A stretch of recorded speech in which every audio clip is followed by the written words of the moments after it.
popped my head up after a bit of a dive, and there was a great big set of arms hanging in the water, and I thought it was another diver at first, and I had a croc about 5 foot off my face. I just kind of kicked backwards the whole way back into shore. He followed me in, and he just lifted his back and his tail right up out of the water and started growling a bit. Oh. And as I was walking back to the car, he just kind of followed me for about 100 metres as I was on the walk back.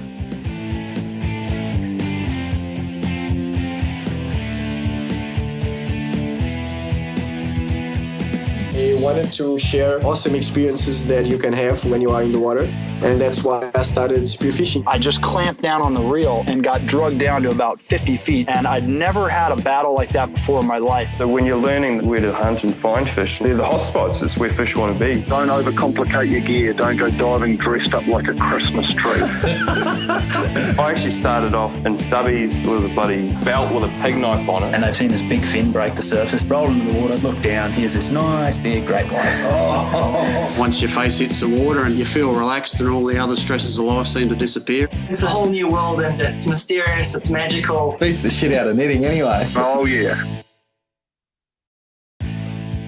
G'day Noob Spearo community. Thanks for listening today, guys. We've had plenty of shout outs, but today we're going to do a 101 Spearfishing with Crocs episode. It was triggered by... Crikey.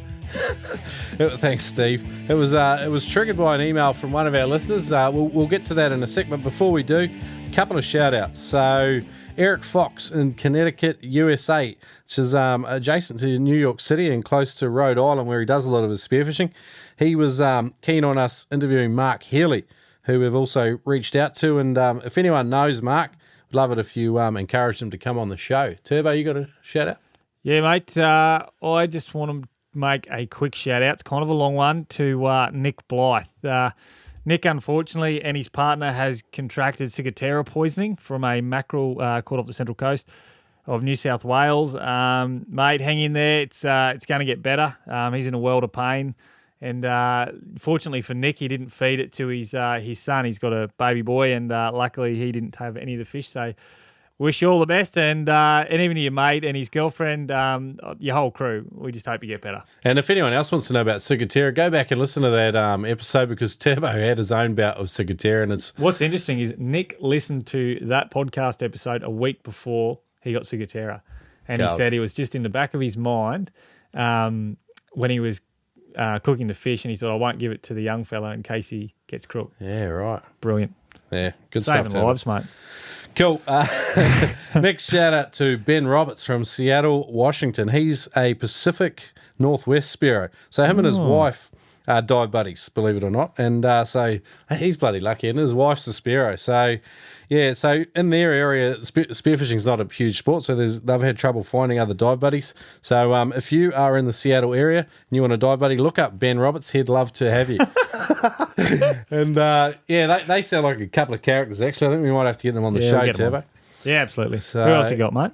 I started a Facebook thread recently asking guys, I believe the title was, I got 99 problems, but equalising ain't one. Tell us your obstacles for spearfishing, and a lot of guys jumped on it, and I just wanted to thank those guys for reaching out and letting us know what their issues were. Nick Pearson, Harley Fulton, Mark Corner, and Ty Eldridge, thanks for reaching out, guys. Awesome. You've given us plenty of fuel for the fire, and we know what to write about next, so awesome. Brilliant. And moving on, I want to say g'day to Savas Vallas. I think that's how you say it. He's in Massachusetts and dives out of Rhode Island, and he recommends for us to chase down David Hotchman from Spirit Charters in New England. David is the current world record holder for the striped sea bass. He gives spearfishing seminars as well, apparently, so we're going to chase him down. And Savas, I just want to let you know my snorkel's generally hard in the morning and then gets a bit softer during the day. Also, kudos to Jessie Cripps, who started a blog series for the ladies, for spearfishing ladies. She's a powerhouse. Yeah, she's one half of the spearfishing powerhouse couple, Taka and Cripps. And Cripps. Go to underwaterallyproductions.com if you're a lady, an up-and-coming lady spearer, and you'll find out some awesome stuff from Jessie. I also wanted to pay our respects to Taras Posnick. I'm not sure if I'm saying his name right, but he tragically lost his life spearfishing off Palos Verdes, which is sort of like southwest LA area. And and he's lost his life in the past few weeks. So just wanted to allay our sort of condolences to his family and friends. So you got any more shout outs, Turbo? I just wanted to quickly say thank you to the Northern Freedivers group. I got a question about diving with Crocs, and I've never dived with Crocs, so I put the question to the guys in the Northern Freedivers group, and they dobbed in all their mates that know about Crocs. So and here we are. Awesome. So Dane Stevens, this is the email that triggered the 101 Spearfishing with Crocs. So he says, how's it going, fellas? First and foremost, I wanted to say thanks for being a couple of sarcastic buggers and making me laugh each time I listen to an episode. I really enjoyed the show, and it's been helpful getting real. So he says, I've got what I think might be a somewhat unique question. I moved to Timor-Leste in August from the US and have been slowly learning to freedive and spear. I've really enjoyed the show, and it's been super helpful being able to hear experienced spearos speak firsthand when I'm living in a place with limited options for finding experienced partners. One of the issues we face here is saltwater crocs. What I was wondering was if you might know of any spearos from Darwin or other areas of Australia who would have experience spearing in croc territory and could provide some insight on how to best manage the risk and avoid an encounter. Maybe it could be a topic for a blog post. So anyway, here it is, Dane. Here is the 101 Spearfishing with Crocs. Turbo he's actually gone and interviewed 3 cracker guys with good stories. What do we got first, Turbo? Yeah, okay, so Dane, I got in touch with the Northern Freedivers. These are the blokes from Northern Queensland and Darwin as well. So the top end, Northern Territory, not far from where you are situated. So anyway, the guys that I got in touch with was actually a guy originally from Zimbabwe called Rob Gates. He's got some cracking advice, and the second guy that we talked to was Cameron Bourne, I believe, from the Bourne Identity. I just realised I just made that connection. Anyway, so Cam is in Cooktown, North Queensland. So we just asked them about what their Croc stories were, and so stay tuned. We're about to play those. So who we got? We got Rob Gates first up, a double croc attack victim. Absolutely. Enjoy. You're going to love this story. Today's show is brought to you in partnership with Adreno Spearfishing Supplies. Adreno is one of the world's biggest and best spearfishing stores. You can visit Adreno online at spearfishing.com.au or in store at their Brisbane or Sydney locations. I grew up in Kariba in Zimbabwe. Yep. Lake Kariba, I don't know if you heard about it. And it's an epic lake, 360 kilometers long and 25 k's wide, and it's full of crocodiles. So I grew up as a young kid, watching what they do and the behaviours of it. Then getting into dive with them, and just understanding the natures of them. They're pretty aggressive, but they don't remember for a long time. If you dive in the same place for 2 days in a row, it's pretty safe. Yep. And after that, they become inquisitive. So if you give it a couple of days break, you can go back to the same spot. Man, I want to go back a bit, and I want to ask you. So you've actually been a croc attack victim. Where were you? Like, what can you take me on that day? Like exactly what was going on and how that all took place? Where you were? Yeah, I was in Lake Kariba. I actually took a South African spearfishing team up there to dive in the Nationals, and I went to my favourite spot, which I'd taken my wife and my kids before, and it was like a real hot spot. And I didn't know that a female croc had moved into the area, and the local guys didn't tell me either, which was I was pretty cheesed off about, And what happens is in the freshwater lakes there, and also in the lakes here, you get this floating weed that sits on the top. That we call it cabbage up there. Yep. And the fish congregate underneath there, and especially if there's a tree in amongst us, they all sit in the tree, like birds kind of thing. And I knew that there was going to be a lot of fish in there. So I had a couple of warm-up dives, shot a few fish just before that. And then I slipped underneath this canopy, floating canopy, and landed at the base of the tree. And when I looked up, there was probably about 70 tilapia looking at me. Yeah, right. And I thought, well, I'm going to shoot all these things at once, So because it's competition, So I thought, well, if I shoot the first fish through the tail, I'll have enough speed to pick up another one. So then I'll, double up. So I did that, and I didn't get the double up. So when I reversed out of the canopy, I just felt this pull on my fin. But just the very front teeth was in the top of my on my shin and around my ankle, you know. Oh, right. And I looked down and I saw this female croc of about 10 foot, just gnawing, trying to get a bite. Didn't understand what was in its mouth, because my blade was in its mouth basically, and it couldn't get a good grip, so it was like a bit hesitant. But this is what I said: if you're going to dive with crocs or sharks or whatever, you know, you need to have this programmed in your head, because you don't have many seconds to do something, you know. And luckily, my knife was right outside the croc's mouth, and I used to only dive with one knife there, you know. And I pulled it out and stabbed it on the head, and it did nothing. Like, it was just like taking a knife and prodding the table, you know, just with the bone at the top, you know. And I really couldn't see the eyes because it was far down there, you know. So before I pulled the knife out, I punched it twice in the head. Then I pulled the knife out, tried to stab it. Then I realized I must get it in the throat. So I managed to pivot around it, and I stuck it straight into the throat. And as I stuck it in the throat, it let me go immediately.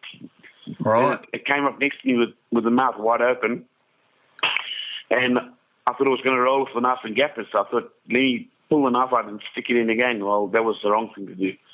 So I pulled it out, and as I pulled it out, it just pivoted its head and swallowed my arm. Wow. And then I thought, shit. So I wound up again, stuck it in, went straight into the throat again, and it immediately just opened its mouth. And then I pulled my hand out, and then I just pushed it away as far as I could, away from me, because that was the only thing I had, was the knife. I didn't want to lose that, you know. Nah. And my mates were on a boat right next to me. They saw it all happening, and my spear gun was unloaded down the bottom. So I just motored it out of there. But luckily, I reacted so quickly that the croc didn't know where it hit it. You know, as it bit me, I nailed it, and I didn't give it time to settle down to actually do the death roll. Every time it bit me, I nailed it. You know. Yeah, mate, and that quick response is what you sort of attribute to the fact that you survived, eh? Yeah, absolutely. I've been in there's a dive shop here 10 meters below, and it's actually very frightening, because there's a lot of youngsters in the diving fraternity that actually don't dive with a knife, you know. And I cornered these. There was about, I think it was 6 little youngsters, Islander youngsters, and they're all like starting to get into diving. And I just popped a question. I said, "How many of you guys dive with knives?" And the one guy says, "Yeah, I got one," and the other guy says, "Yeah, I borrow one." And they all, "Why?" I said, "Well, the most important thing before you put on a mask or a pair of fins is to put on a knife, and because for a start, there's huge fishing line that you can get tangled in. There's nets, there's barbed wire, there's all sorts of weeds that you might have to cut your way out of. Plus, there's crocodiles and there's sharks, you know." Yeah. And it's like crazy, you know. Like, that's why I said, when you dive with Crocs, you know, you need to have one on your arm, and then also one on the alternative leg, you know. Yeah, right. What really works. Rick Ward is a very, very well-known spearer as well in Zimbabwe. Yeah, we all did the world champs spearfishing in Chile and Spain and all that at a very, very high level. And you know, with diving with crocodiles, you need to know which knife will actually penetrate, you know. And the only knife that actually went in with ease was a double-bladed knife. So if this guy's going to dive with Crocs, he must go with a double-bladed knife. Nothing else works, really. Got to be a stiletto. And also, ironically, if you leave it in, they tend to stay away from you. My problem was that I didn't leave the knife in. I actually pulled it out, thinking it was going to roll off the blade and gap it, and I thought I'll give it a bonus shot, because I actually stuck it in the throat, you know. Yeah. And I wasn't happy. And then the minute I pulled it out, it was up near my shoulders, and when I pulled out the knife, it just pivoted its head and just swallowed my arm. Crocodiles stay away from you. I mean, unless you got that female that nailed me had babies, and they will come straight away to protect their young. So that's what you have to realize. What is the time of the year? If they've got babies, then it's high risk. You know, if they haven't, they bask in the sun, and you know they need to be warm all the time. So the hotter the water is, the more, you know, obviously the higher the risk. But in Lake Kariba, in wintertime, it used to get really cold, so the crocs would bask in the sun for long periods of time. So you could basically swim right past them; they wouldn't worry you. Fair income. But but then when it's warm, well, then you must just keep an eye on them. And if you've got the boat right above you, and it's happened to me lots of times, like I said, the distinct noise, even in the salt water as well. If you just bash the boat with a paddle, it's a distinct noise. All people know that's what's going down. And so before you even leave the bottom, you just elevate the boat and just bolt. In actual fact, I was probably about 23. I was diving in Lake Kariba as well. It was a elimination challenge for the Zimbabwean team to go over to Chile, and I actually got nailed by a croc in dirty water. I was diving in very shallow water, about 15 feet. So if you're diving that shallow, you don't need to go streaming up the surface for air. You actually just go for the 45, and then you dive straight down again, just to save speed, because competition diving is all about speed and diving time and whatever. And as I left the bottom, this croc attack, as I left the bottom, I felt like it's just a small tug on the, and something held my flipper back, my fin back. And I thought, I didn't see any sticks. There was no trees around me that would have held the twigs that held my fin back. And I'd already left the ground, and so there wouldn't have been any vacuum mud sucking on the fin. Yeah. So I thought, let me have a look and see what it was. So I turned around and I went back down with my spear gun in front of my face. And this is when I came across a male croc of about, this thing was at least 12 foot, big, fat. The difference between a male and a female croc, the same bodies, but the only thing different is the head. The male has a big, thick throat and a very big wide head, and the females have a very thin, narrow head. And I didn't know what to do when I saw this thing. It got as big as far as I did.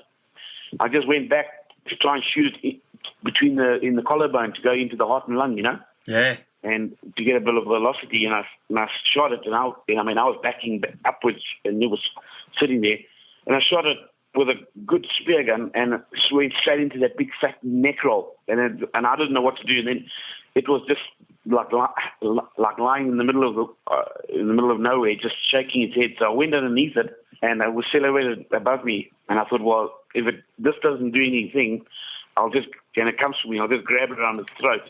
I don't know what I was going to do after that, but so I lay on the mud at the bottom, and this thing was silhouetted above me, and it was just shaking. Then I saw it turn its belly to gap it away from me. Then I thought, well, shit, there's my chance too, and I just motored out. But again, the boat was right there. It's important if you're diving with the Crocs, you have to have a boat right above you, and basically one diver, one boat, And I just took off straight into the boat, grabbed the gun that was floating, and I could feel it on the end, and I could feel the spear pull out, and then the croc captured, and I don't know whatever happened to it after that. But. So there you have it, Rob Gates, 2-time croc attack victim, and he still spears in North Queensland. That's absolute crazy. legend. It's just amazing. Who we got up next? So up next we have Jason Bourne's brother, the Bourne croc. So we've got Cam Bourne coming up, guys, and this is his the story. Bourne crocker made him, mate. So he's actually he doesn't call himself a pro spearo by any means, and Cam thought it'd be a good idea to go shore diving in far north Queensland. Brilliant. So he's a character. Have a listen to this one. Making the switch from plastic freediving fins to a carbon or composite freediving blade makes a huge difference. You don't feel like you're finning through mud anymore. Fatigue and soreness in the ankles goes away. Penetrator blades are lighter and more reactive, and they've improved my diving, and I'm sure they're going to improve yours. Check out the custom Noob Spearo Octopus Edition at noobspearo.com. Or for the full range of penetrator fins, head over to penetratorfins.com.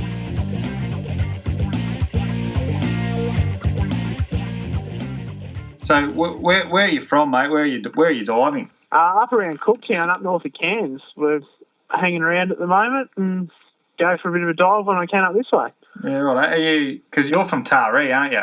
I am originally, but that was a long, long time ago. I spent the last 20 years in Broome and then travelled around Australia all last year, diving the whole way around, and was staying in Cooktown for 12 months to see what happens here. So you're up in you're up in Cooktown, mate, and you had a story to tell about your experience with a 4-metre croc.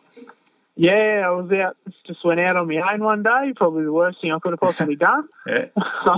Just a nice little coastal dive, chasing a few crays, maybe a jack or something, and I hardly even been in the water. I rocked up and usually sit around for half an hour and just have a look around if I know there's crocs around, but I just got a bit excited and jumped in the water and started swimming and popped my head up after a bit of a dive looking for some crays and that, and there was a great big set of arms hanging in the water, and I thought it was another diver at first, and I kind of popped my head above the surface, and I had a croc about 5 foot off my face.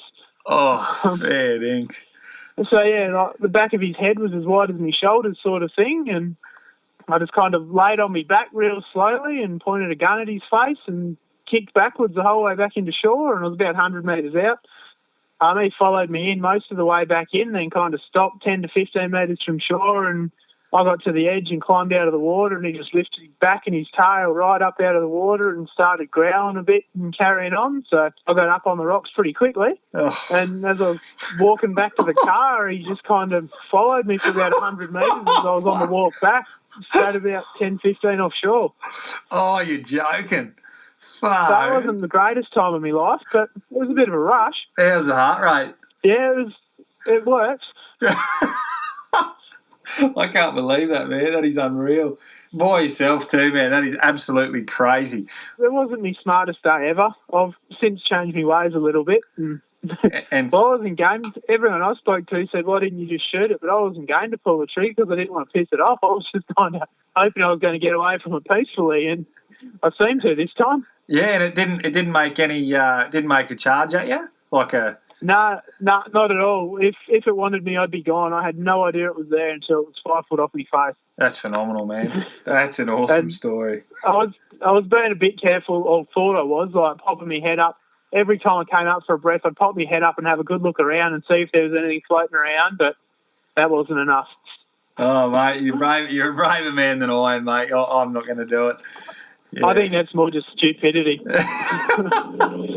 Not even after a couple of rums, mate, will I pull that on. That's insane. Oh, I haven't done it again. I don't intend to. I'll only dive that sort of stuff when I've got at least one other person with me, and preferably in a boat. And what sort of viz were you working with on that day? About 4 or 5 metres viz. I was only in about 3 metres of water. I was only up in the shallows playing around. I wasn't really what I thought to be too dangerous, but I got a bit complacent and it nearly ended me. Yeah, right. So you don't do that anymore, I take it? No, God, no. If we go out diving now in those sort of areas, always take a boat with us, and we keep one person in the boat and 2 in the water. And what do you do now? Do you sort of scan the area a bit better before you get in, or like what's your protocol now? I usually do anyway. Yep. Usually if you rock up somewhere and it's fairly new sort of area, you kind of just float around in the boat and have a yarn for 15, 20 minutes and see if anything pokes its head up, because crocs being pretty curious, they kind of make themselves known if you're around. Yep. So we have a bit of a look around, and if it's all well and good to go, then we jump in and go from there. And if you've got someone in the boat, well, usually they do make themselves known, so if something gets seen, then they just call everyone back in, bang on the boat, everyone jumps in. But we haven't had that problem again since. It's the only run-in I've had. Yeah, right. You wouldn't want to have another one of those, mate. Do you carry a dive knife, mate? Do you recommend that? Or? Well, I don't really know what a knife would do against one of them, but I've always got one on me. Yeah. A bit of moral support. Yeah.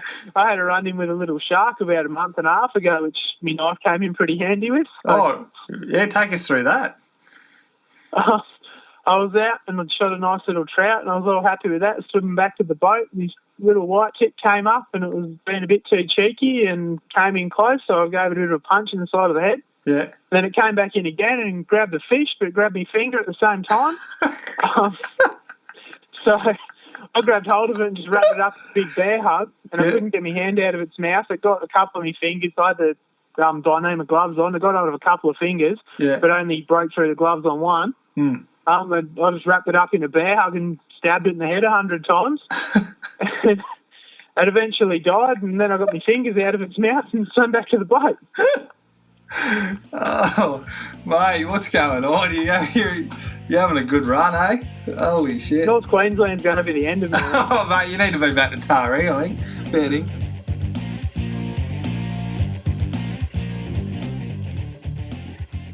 All right, Turbo. I mean, that was some fantastic stories from three awesome guys. Thank you for sharing, by the way, fellas. And look, what were your takeaways, your main takeaways from that, Turbo? Yeah, well, the first one is don't dive in croc country. Like, that's absolutely, it's just crazy. But anyway, if you have to and you got to get into it, I would say one thing I did learn there from Cam was you don't go shore diving. Yeah. Like, I think really if you're going to go into croc country and you want to minimise risk, you're going to need a boat. Yeah. Because, I mean, if you've got a boat, I mean, you've got a quick out if you need it. Yeah. And you've got somebody on the surface keeping watch. Yeah. At all time. Lookout sounds just absolutely crucial. Oh, and you talked about signal. A signal, what was that? Yeah, so you need to have some sort of protocols in place that if your boatie does see a croc, he can signal to you underwater. So I think it was Rob actually mentioned there that they bang on the boat, you know, with an oar, and it makes particular noise underwater. So the guys underwater know straight away, up and over the side. Yeah. And Rob not only touched on the signal, but he also touched on the fact that the boat has to be close, preferably overhead, so that if you need to get in, straight up over the side, and you're away. Just, you know, thinking it was your buddy behind you or whatever. I mean, that'd just be like, you know, you humping my leg like normal on a dive. So yeah, it's just a big feminine leg. Well, first aid kit that stuck out to me. Having a fully prepped first aid kit. Yeah, absolutely, and I think that goes for any spearfishing. I mean, because if it's not crocs, it's sharks, and you're going to need a good trauma kit, and you need to know how to use it. So first aid. Have we got an old cliche saying there, like prepare for the... No, don't you love that 5 Ps or something? Prepare for the worst. Expect the best, but prepare for the worst. Yeah, 5 Ps. Prior prevention... Prior planning. Prior planning prevents piss poor performance, yeah. Thanks, Dad. Yeah. All right. But yeah, no, seriously, like fully stocked first aid kit. I mean, it is common sense, but like a lot of us don't do it. But if you're diving in croc country, trauma kit, just be prepared for it and follow all these protocols, and it might save your life. Yeah, I agree. Big one too is when you get to your area, is not to dive straight in.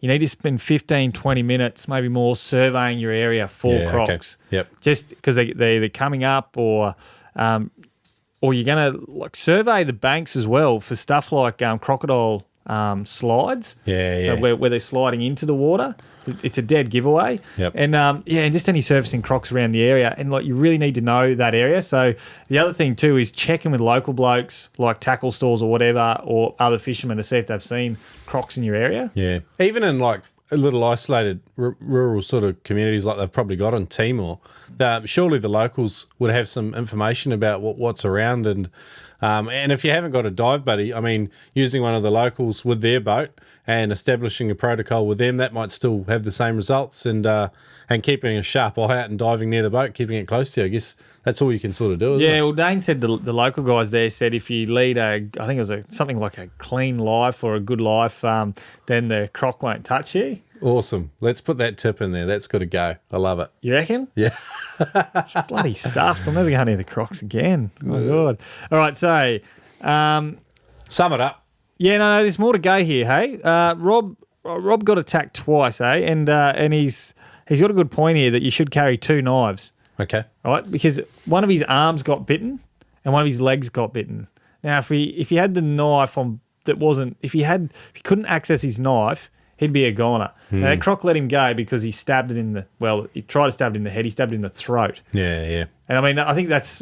You've got to be able to access your knife. It's got to be a good stiletto kind of knife, double-bladed, serrated, the whole thing, good sturdy thing. And from someone that's tangled with a croc, he says to stab them from underneath in the soft part. Said the head's too hard. I reckon that's pretty good advice as well. I don't know if I could remember it while there's a big salty hanging off my massive calf muscles, but... They wouldn't even attack you, I reckon. There's chickens with more meat on them. It's like just an egret or a stork, just flouted. They wouldn't even know I'm there. Anyway, so yeah, make sure you survey the area, keep a lookout, stay close to the boat, have a signal, 2 knives, first aid kit. Don't dive around croc country, and learn your croc behaviour. Different crocs in different areas do different things. Yeah, okay. They super protective of their young breeding and their season. eggs. Yeah, breeding season's a big no-no.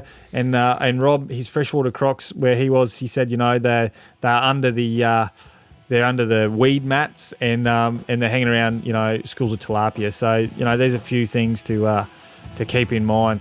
So, Dane, that's what we've got for you, mate. We hope you enjoyed that, mate. And thanks for your question. It was awesome. Thank those guys for sharing your stories. Awesome. Yeah. Thanks to Rob and Cam, mate. They are awesome stories. Loved it. That was good fun. And next week, what have the guys got to look forward to, Turbo? I believe we've got Aaron Chase from Speared Apparel in the States. Yeah, we've got Aaron. I mean, I can't wait. He's been flat out doing up his house, but he still made time for us. So. And we're going to chat to him all about GoPros. Because he's part of the Spearheads crew, and they do some phenomenal films, so I'm sure we'll get the lowdown on GoPros. Absolutely, can't wait. Thanks for listening to today's show. Make sure to leave us a review on iTunes or Stitcher. To learn more about becoming a better Spearo, visit us at noobspearo.com and subscribe to our newsletter. Turbo, why would listeners want to subscribe to the Noob Spearo newsletter? Well, Shrek, if they subscribe to our newsletter, we will send them the Noob Spearo Guide to Getting Started, which includes the Dive Day equipment checklist. Not only that, you get the top 10 tips for becoming a better Spearo from the world's best and more. Can you give us an example of one of those tips? Get a mentor. That's one that pops up a lot. Ah, nice. Like I was to you. I'm in.